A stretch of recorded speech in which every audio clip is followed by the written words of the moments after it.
Alright, so in this video we're going to continue our series on creating a detailed model inside of SketchUp. So in this video I'm going to start swapping out different materials, and I'm also going to try to focus on all the detail items that are contained in a building as I go. So I will link to this entire series in the notes down below, so if you want to start from the beginning you can definitely do that. But let's go ahead and just jump into it.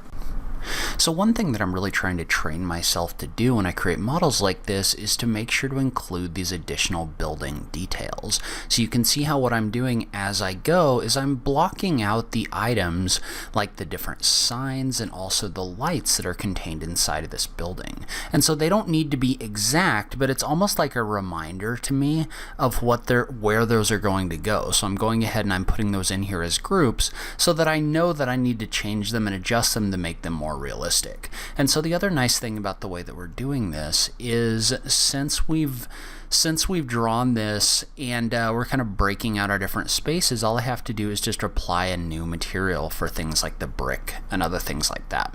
So you can see how I'm going through and I'm using Lattice Maker in order to add this glass detail. So it's really easy to break out these different storefront pieces, and I'm just using the photos as kind of a reference for where I'm doing that.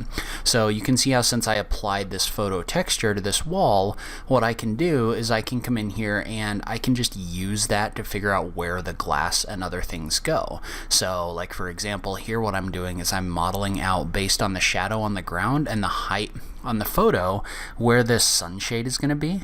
And so in this particular situation I actually don't like the way these sunshades turned out. I was kind of using what's down below.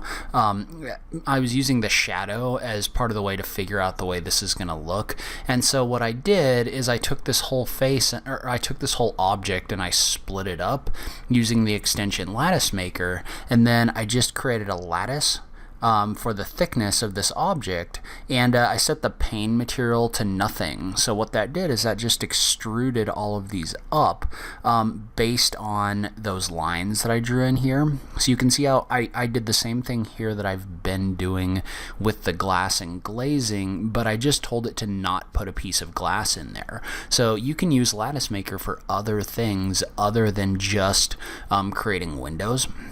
So the other thing I'm trying to do with this model is I'm really trying to model out the recesses in the stucco. So part of the skin on this building is a stucco material, and so what that means is that there's these like trowel joints in here, and I could apply a material to this face, but if I was to do that it just wouldn't look as realistic. So what I'm doing instead is I'm just breaking up this face and then I'm push-pulling it in a little bit. And so when I pull it in a little bit, what that does is that gives me a much more pronounced recess, which will then show up in my rendering software being a lot more realistic. And so that's one of those things that I've talked about in the past, where there's a difference between applying a material to a face, because that's almost like just slapping a sticker on a face of a material, and actually modeling out the geometry. And I will say I would never model to that level of detail for like a context model in the background. But since this model is going to be the central part of my whole rendering and my whole space here, I'm trying to model out as much detail as possible. And that's just part of my exercise here. I really am trying to pay attention to detail, because that's something that's really hard to do. So it's really difficult to pay attention to this level of or to train yourself to pay attention to that level of detail, because a lot of the time what we're doing is we're just kind of going off of memory of the way that a building looks. So again, this is why this is nice to have a building like this one, or a model like this one where you have all these reference photos, because the reference photos can act as a reminder of where everything's going to be.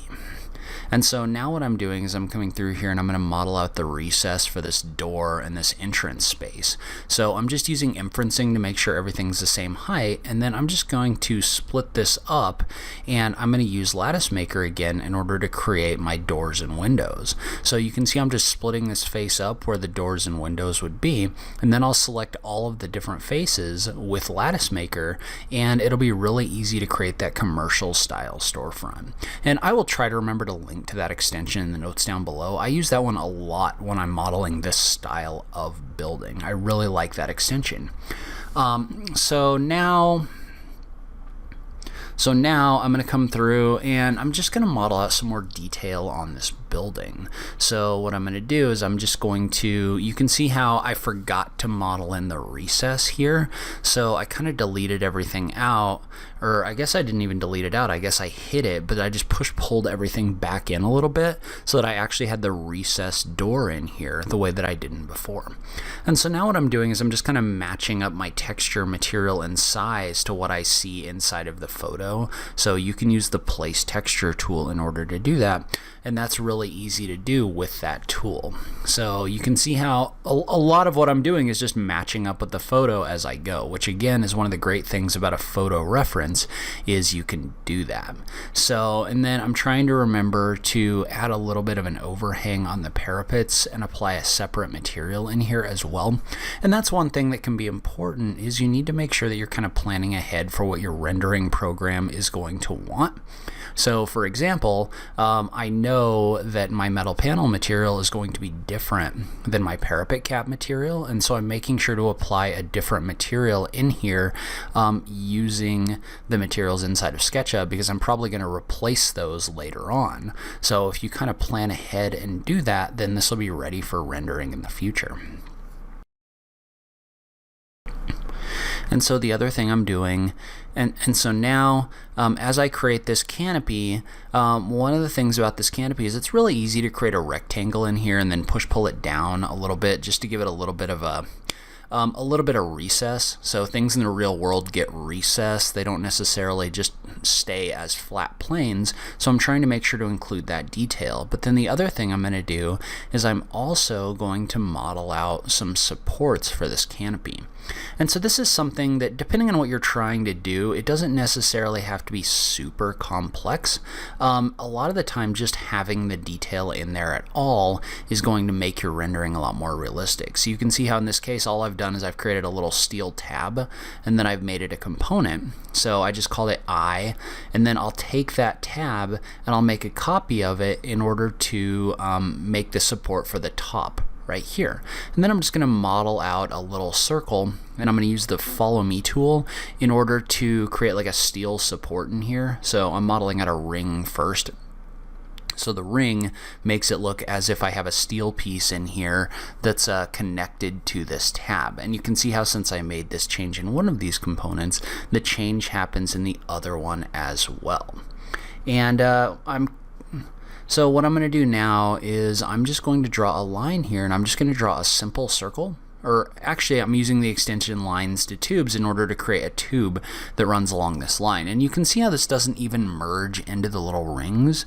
And it really doesn't matter, because all you really need is you just need something that's going to show up when you render this out or when you look at this in detail, unless you're using this for like construction drawings or something like that. In this situation, this is just me detailing out a model as I go, making sure to include that detail because it's going to make everything look more realistic.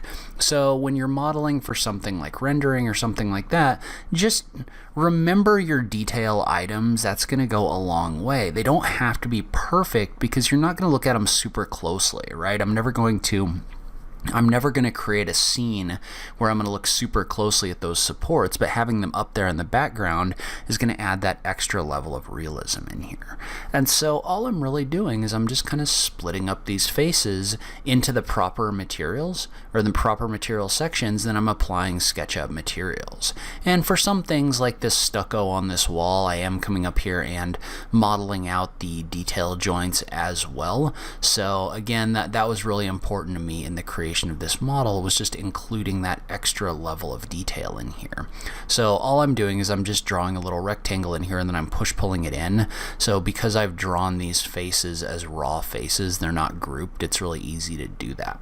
So, and I would approach this different if I was modeling something for like a construction set or something like that. For a rendering model like this one, I wouldn't necessarily group the geometry in the same way that I would if I was setting it up for layout or something like like that. But you can see how all I'm doing is I'm just kind of breaking that out. And I did undo this right here because I wanted to model out my windows to the same height as the windows on the other side before I modeled in those stucco joints. So to me, the height of the windows is going to be more important than exactly where the stucco joints are. So that's where I'm going to end this video.